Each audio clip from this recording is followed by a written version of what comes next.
Hey everybody, it's me, Liv. So today I'm going to bring you an art journal page that I'm working on in my book. For those who may be new to mixed media, it is very important that you do put gesso as an underneath layer in order to strengthen the papers that you're working with, as well as to ensure that the vibrancy of your color comes out. So I'm just taking some various scraps that I had left over for some card making and some circles that I had received from a friend of mine in some Happy Mail.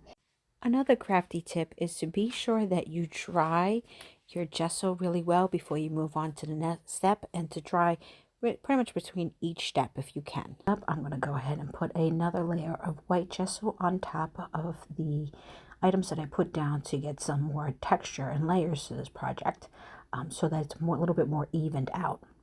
So now I'm going to go ahead and take out some of my Lindy Gang powders. This is Bavarian Blue that I'm starting with. I was inspired by a challenge that's being hosted over at Sun and Moon Arts, which she just titled, gives you like a word prompt for the month. And this one is Singing the Blues. So you can interpret it any way you want. I did take that more as a literal interpretation of the color blue here for me, as well as I was looking at the mood board that Art Daily Cafe does. They are another mixed media page, and theirs is all about like cobalt blue and white, as well as some other elements like she brings in like time and such like that. But I really was inspired by the colors there, so that's kind of what I'm going for when I went with this art journal page today. So as you see, I just went ahead and took my fan brush, sprinkled on the different Lindy Magicals powders onto the project, spritzed it with some water, and now I'm going to go ahead and dry it up. It flue's just a little bit too much in terms of the same shades of blue, so I wanted to break it up a little bit, adding some splatter, and then I'm going to use some of my stencils here and some picket fence. This is their black glaze, to break it up just a little bit more.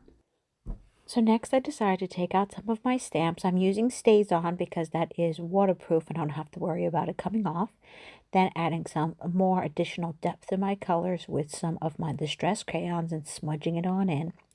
I decided it was just a little bit too much blue for me, so I went back using some Stays On Orange Zest ink here with this stamp, drying it off just a little bit to make sure that the picket fence glaze is all dried before I went in and do just a little bit more word stamping. I have some various sentiment ones I'm just plopping on down here.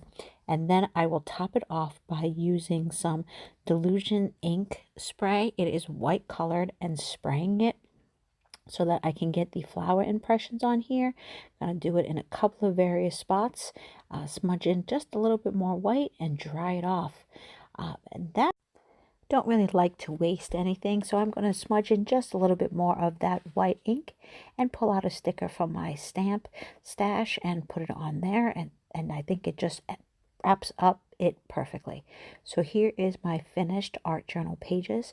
Thank you so much for Sun and Moon Arts for the inspiration using the idea of Singing with the Blues, and for Art Daily Cafe for the mood board.